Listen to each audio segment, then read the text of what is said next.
What's up, people? Thank you for tuning into my channel, The Beer Monster Reviews, which of course means it's Beer Monster o'clock. Bosh. And I'm going to be reviewing a Hungarian lager beer for you today.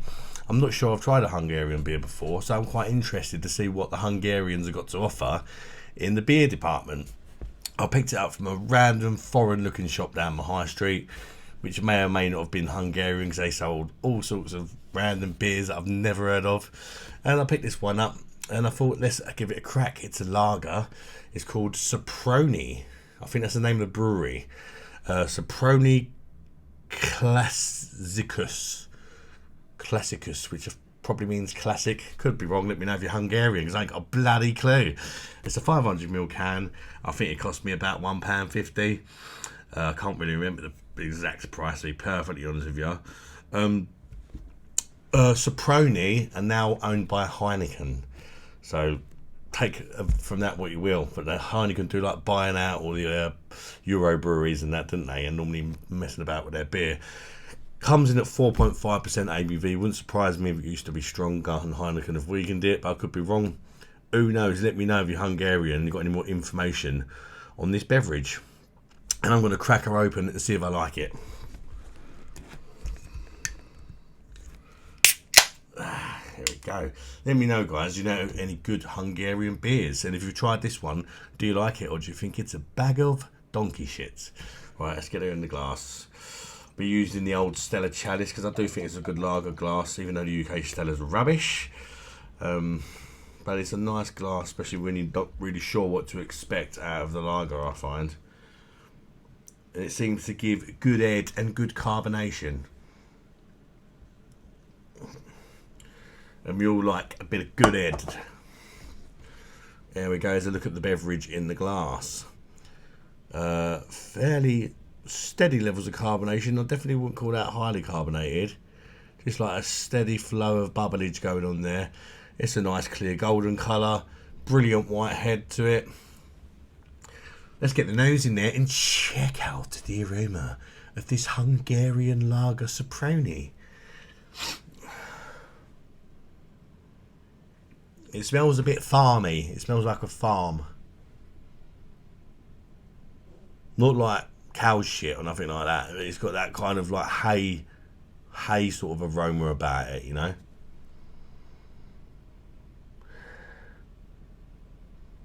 Gentle hint of like a sweet malt. Perhaps some additives in here. I don't know. It's got a bit of a funky aroma to it. This smells like a cheap Euro lager, really. So, yeah. Let's chuck it down the neck. See if I think it's worth a buy or a bag of shite. How to say cheers in Hungarian? Let's have a little look at the sign and see if we can find out.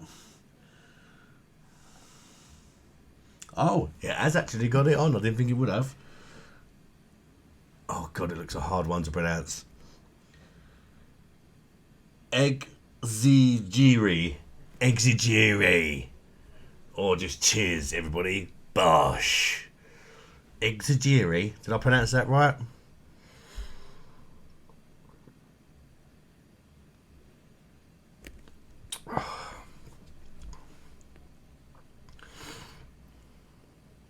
Okay.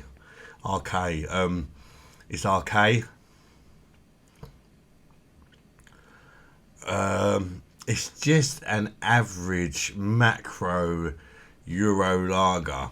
It's very simple. It's very basic, a bit like me. There's not an awful lot going on. Light to medium bodied, I would say. Feels more carbonated than it looks. It's really slow moving bubbles. I'll tell you what though, there's a few gigantic bubbles popping up every now and again. It's like, you know when you're playing Sonic and you're trying to get the air bubbles so you can breathe when you're underwater. It's like great big one of them just come up the glass. And they say small bubble is a sign of quality. Bag of shit. Right, let's go again.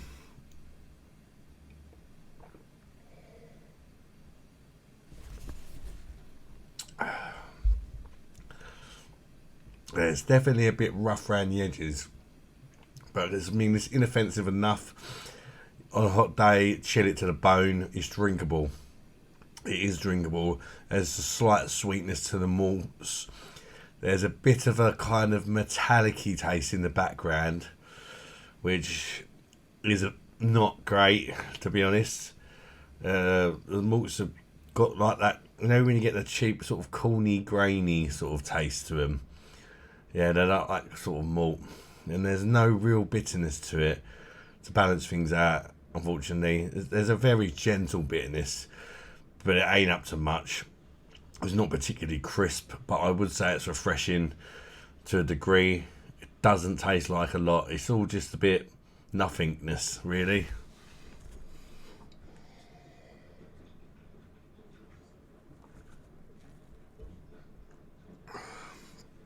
I mean, it's drinkable. It's like drinking UK brewed Stella or something. It's just about okay. It's pretty crap, really. You know what I mean? It's just not very memorable. There's nothing that stands out about this beer. In a year's time, when someone asks me, if you reviewed Soproni, I'll be like, yeah, and they'll be like, did you like it? I'll probably be like, I can't even remember, because it's just that basic, you know, no standout features. So the Soproni, unfortunately, as I say, if anybody's got any knowledge on Hungarian beers, what's the best sort of Hungarian lagers, or do they make any other styles of beer that are worth checking out? Because this one is all a bit basic. So yeah, score-wise, I'm going to give it a 5.5 out of 10.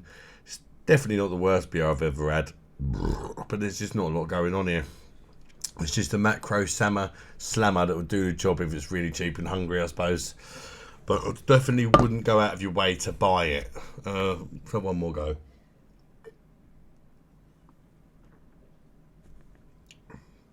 It is quite refreshing, though. I give it that, even though there's very little going on. Anyway, did I say 6 out of 10? No, I said 5.5, didn't I? Come on, memory. 5.5 out of 10 from the Beer Monster.